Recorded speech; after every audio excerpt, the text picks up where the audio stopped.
Penguin Random House Audio presents The Persuaders, at the front lines of the fight for hearts, minds, and democracy. This is the author, Anand Giridharadas.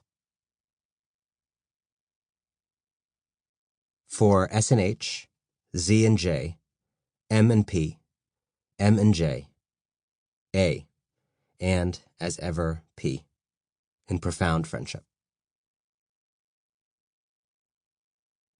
Prologue: The War on Persuasion. In June 2014, Alexandra Krylova and Anna Bogacheva arrived in the United States on a clandestine mission.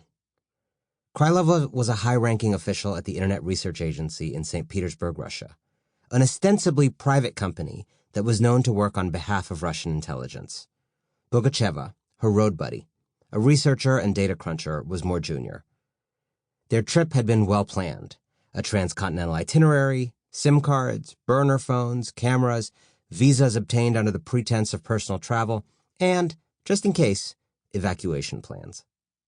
The women made stops in California, Colorado, Illinois, Louisiana, Michigan, Nevada, New Mexico, New York, and Texas, according to a federal indictment issued years later.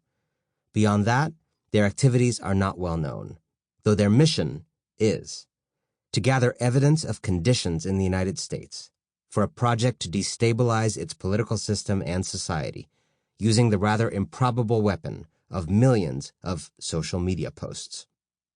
In their long-simmering conflict with the United States, high officials in Russia, like their American counterparts, have a range of tools of sabotage available to them. Many are regularly put to use. But in recent years, the project Krylova and Bogacheva worked on was a marquee effort and a standout success, and that was telling. The investment in the project seemed to reflect a calculation by a highly capable foreign intelligence service that, of all the vulnerabilities of modern American society, the particular civic attitude that the project sought to inflame, writing other people off, assuming they would never change their minds or ways, dismissing them as hopelessly mired in identities they couldn't escape, viewing those who thought differently as needing to be resisted rather than won over, refusing to engage in the work of persuasion, was an Achilles' heel. That attitude had 100 causes and 1,000 expressions and could be found everywhere you looked, taking different guises on the left and the right, showing up among regular citizens and in the marble corridors of power. Americans didn't exactly need outside help to see each other in these ways. If anything, the culture of the write-off had become a rare point of commonality across otherwise irreconcilable factions. Nevertheless, half a world away, in 2013, in St. Petersburg, the Internet Research Agency, or IRA, was founded, and it would soon begin down the road of amplifying Americans' growing culture of mutual dismissal. It was set up as an industrial troll farm where workers were paid to write blog posts, comment on news sites, and social media messages. Late in the summer of 2013, a job posting appeared online. "Internet operators wanted," it read, according to the independent newspaper Novaya Gazeta. Task: posting comments at profile sites in the Internet, writing thematic posts, blogs, social networks, plus payments every week and free meals. The initial focus of the agency was swaying Western public opinion about Russia's military intervention in Ukraine in 2014. But that same year, the agency launched a new department called the Translator Project. Its bailiwick was to foment political unrest in Russia's great adversary, the United States. Krylova and Bogacheva embarked on their travels that year to aid the project, conducting their offline field work for use online. Though the women's expedition had some of the glamour of traditional espionage, with the throwaway phones and escape scenarios, the bulk of the IRA's work was more mundane. Hundreds of workers toiled in 12-hour shifts at the IRA offices on 55 Savushkina Street. They received detailed instructions about the messages they were expected to promote. Each worker had to manage multiple fake accounts and produce message after message on each one, reportedly 3 posts a day if Facebook was their medium, and 50 posts a day on Twitter.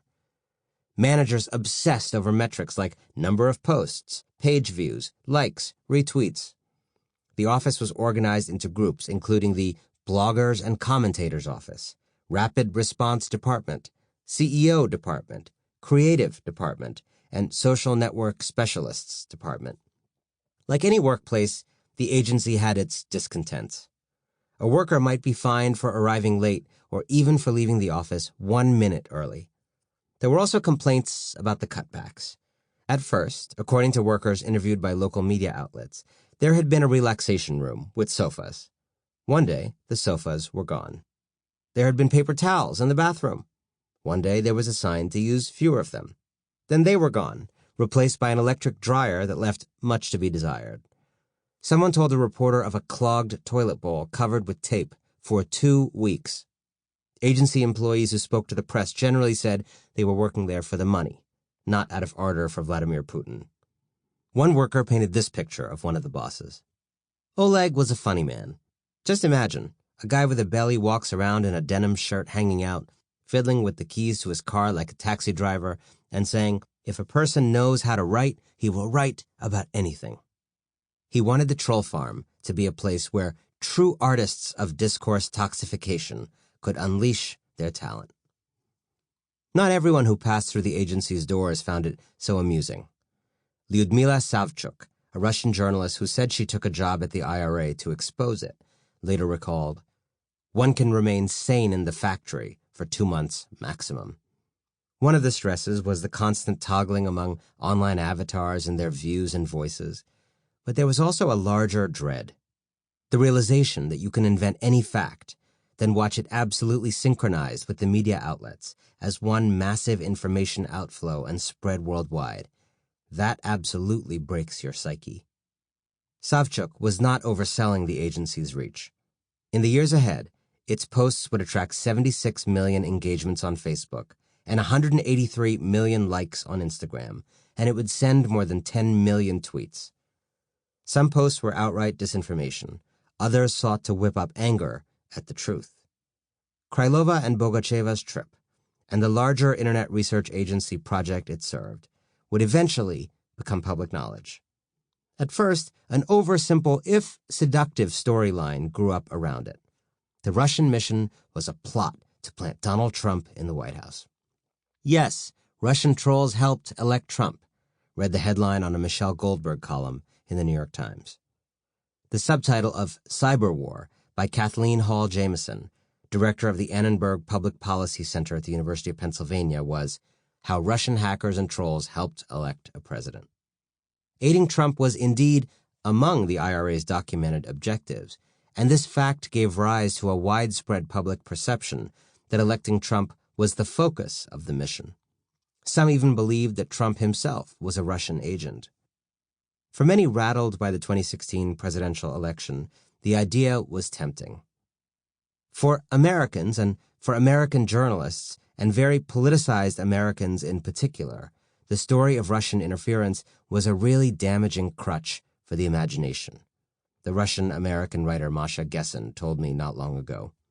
It was something that allowed us to think about Trump as somebody from outer space, or at least from Russia, as a kind of alien body, but also an alien body from which we're somehow miraculously going to be liberated.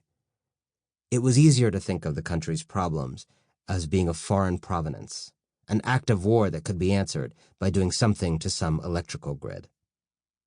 In time, however, a more careful, sobering analysis emerged. The Russian mission, far from dropping something on America from outer space, had been to fertilize behaviors already flourishing on American soil. The IRA's goals are to further widen existing divisions in the American public and decrease our faith and trust in institutions that help maintain a strong democracy. Darren Linville and Patrick Warren, scholars at Clemson University who became leading analysts of Russia's campaign, have written.